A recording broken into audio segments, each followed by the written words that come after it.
Hello friends, MS coder में आपका स्वागत है। आज की इस वीडियो में हम जानेंगे सब्जेक्ट के बारे में कि सब्जेक्ट क्या होता है और उसकी हमें कब ज़रूरत होती है।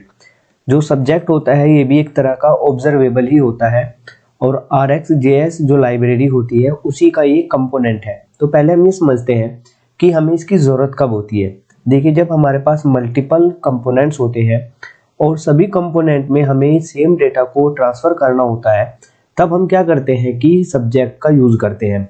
अगर हमारे पास केवल दो कंपोनेंट है तो वहाँ पे हम क्या कर सकते हैं, चाइल्ड और पेरेंट का रिलेशन वहाँ पर हम इस्टेब्लिश कर सकते हैं। लेकिन अगर मल्टीपल कंपोनेंट वहाँ पर मौजूद है और सबके अंदर हमको सेम डेटा को ट्रांसफ़र करना होता है, तो उस केस में जो पेरेंट और चाइल्ड वाला रिलेशन होता है वो काफ़ी ज़्यादा कॉम्प्लिकेटेड हो जाता है, उसको हैंडल करना काफ़ी ज़्यादा मुश्किल होता है।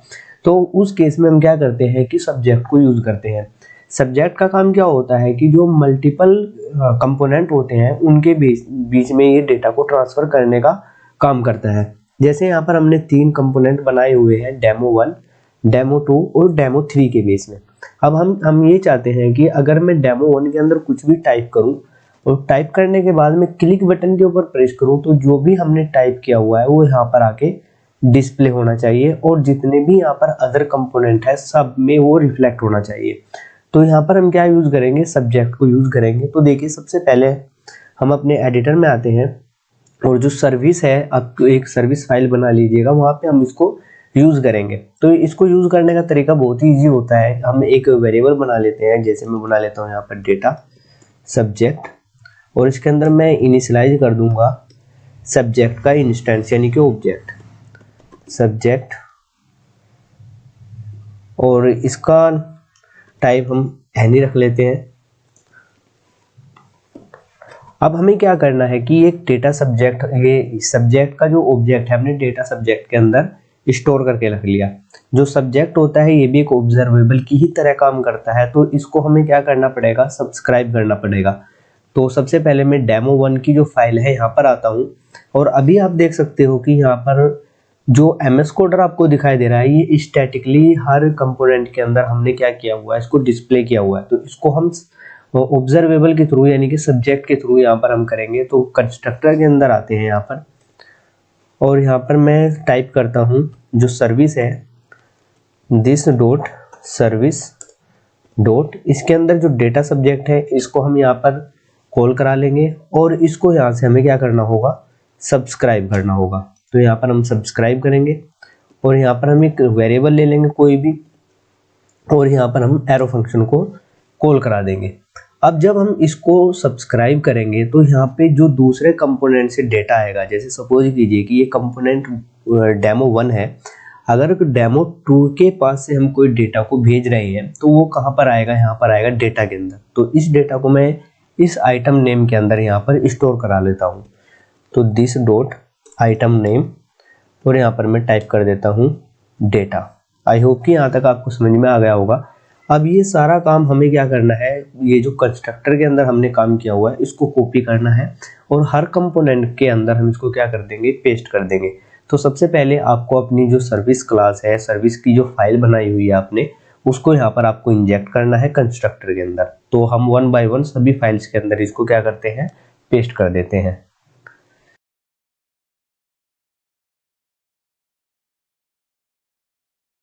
तो सभी कंपोनेंट के अंदर हमने सेम कंस्ट्रक्टर को क्या कर दिया है, पेस्ट कर दिया है। अब हम दोबारा से यहाँ पर आते हैं, अपने जो हमारा प्रोजेक्ट रन हो रहा है उस ब्राउज़र के अंदर आते हैं और यहाँ पर मैं टाइप करता हूँ। जैसे मैं यहाँ पर टाइप कर देता हूँ एंगुलर और यहाँ पर मैं क्लिक के ऊपर प्रेस कर रहा हूँ। तो अभी आप देख सकते हो कि कहीं पर भी इसका जो रिफ्लेक्ट है वो आपको नज़र नहीं आ रहा होगा।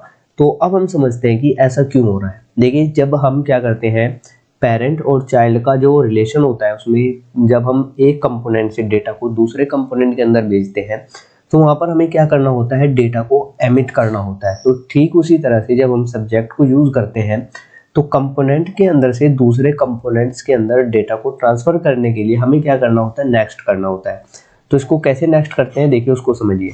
मैं यहाँ पर इसकी HTML फाइल को ओपन कर लेता हूँ और यहाँ पर देखिए मैं आपको समझाने की कोशिश करता हूँ। जैसे ये यहाँ पर इनपुट फील्ड है तो इसका हम एक जो टेम्पलेट रेफरेंस वेरिएबल होता है वो ले लेते हैं। जैसे मैं ले लेता हूँ यहाँ पर आइटम और इस आइटम को हमें पास करना है इस बटन क्लिक पर, यानी कि जब बटन के ऊपर प्रेस करें तो हमें इसको आइटम को पास कर देना है।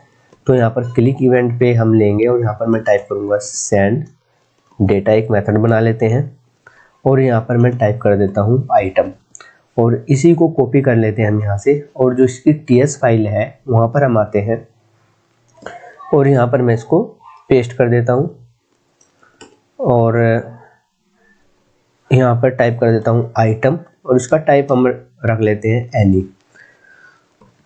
और यहाँ पर हम टाइप करते हैं this dot service dot data subject और यहाँ पर कर देते हैं हम नेक्स्ट।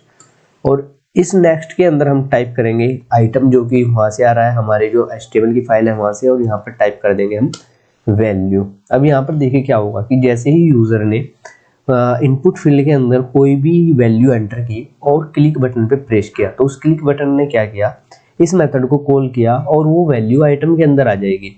अब हमने क्या किया कि सर्विस के अंदर जो डेटा सब्जेक्ट हमने बनाया हुआ था उसको कॉल करा के यहाँ पर इस आइटम वैल्यू को हमने नेक्स्ट कर दिया। अब इस नेक्स्ट का काम क्या होगा कि जितने भी कंपोनेंट्स के अंदर हमने डेटा सब्जेक्ट को सब्सक्राइब कर रखा होगा वहाँ पर सब में जाके वो क्या हो जाएगा, डेटा यानी कि जो आइटम वैल्यू है हर जगह पर वहाँ पर पहुँच जाएगा। जैसे यहाँ पर हमने सब्सक्राइब किया हुआ है तो आइटम डॉट वैल्यू के अंदर जो भी यूज़र ने वैल्यू डाली होगी वो इस डेटा के अंदर आ जाएगा, और इस डेटा को हम आइटम नेम के अंदर यहाँ पर स्टोर करा रहे हैं और इसी आइटम नेम को हम यहाँ पर क्या कर रहे हैं, फिर यहाँ पर हम इसको डिस्प्ले करा रहे हैं। तो मैं एक बार आपको टर्मिनल दिखा देता हूँ। टर्मिनल में सब कुछ ठीक है, कोई भी एरर नहीं आ रही है। तो हम चलते हैं अपने ब्राउज़र के ऊपर और देख लेते हैं कि जो सब्जेक्ट का हमने लॉजिक यहाँ पर टाइप किया है ये सही काम कर रहा है या नहीं कर रहा है। तो एक बार मैं आपको बता देता हूँ कि जिस कंपोनेंट के अंदर हमने ये सब काम किया है ये कंपोनेंट है डेमो3। तो हमें क्या करना है, डेमो3 वाला जो कंपोनेंट है उसके अंदर हमें कोई भी टाइप करना है, यानी कि इसके अंदर मैं टाइप करूंगा और क्लिक बटन के ऊपर प्रेस करूंगा तो अब फिर देखिएगा कि जो डेमो2 है और डेमो1 है यहाँ पर आइटम नेम है इनके, ये दोनों क्या होंगे, चेंज हो जाएंगे। जैसे मैं यहाँ पर टाइप करता हूँ एंगुलर और मैं क्लिक बटन के ऊपर यहाँ पर प्रेस करता हूँ, तब आप देख सकते हो कि इसके अंदर तो ये जो चेंजिंग है वो यहाँ पर डिस्प्ले हो रही है, लेकिन जो दूसरे कंपोनेंट है उसके अंदर भी ये चेंजिंग रिफ्लेक्ट हो रहा है। अगर मैं यहाँ पर और भी कुछ टाइप करता हूँ, जैसे जेएस टाइप कर देते हैं और एंटर की प्रेस करता हूँ, तो अब आप देख सकते हो कि किस तरह से हम एक कंपोनेंट से मल्टीपल कंपोनेंट के अंदर डेटा को सेंड कर पा रहे हैं। ठीक उसी तरह से अगर आपको ये करना है कि जैसे मैं डेमो2 के अंदर कुछ भी टाइप करके क्लिक बटन के ऊपर प्रेस करूंगा तो जितने यहाँ पर कंपोनेंट है सबके अंदर वो चेंजिंग आना चाहिए। तो ये जो नेक्स्ट वाला लॉजिक है, यानी कि जो सेंड डेटा है जिसके अंदर हम डेटा को नेक्स्ट कर रहे हैं, इस मेथड को आपको कॉपी करना है और हर कंपोनेंट के अंदर इसको पेस्ट कर देना है जहाँ से डेटा को आप क्या करना चाहते हो, एमिट करना चाहते हो। तो आई होप कि आपको समझ में आ गया होगा कि सब्जेक्ट काम कैसे करता है। सबसे पहले आपको एक सर्विस की फाइल बनानी होगी, उसके अंदर आपको कोई भी एक वेरिएबल ले लेना है, इस तरह से सब्जेक्ट का ऑब्जेक्ट उसके अंदर स्टोर करा देना है।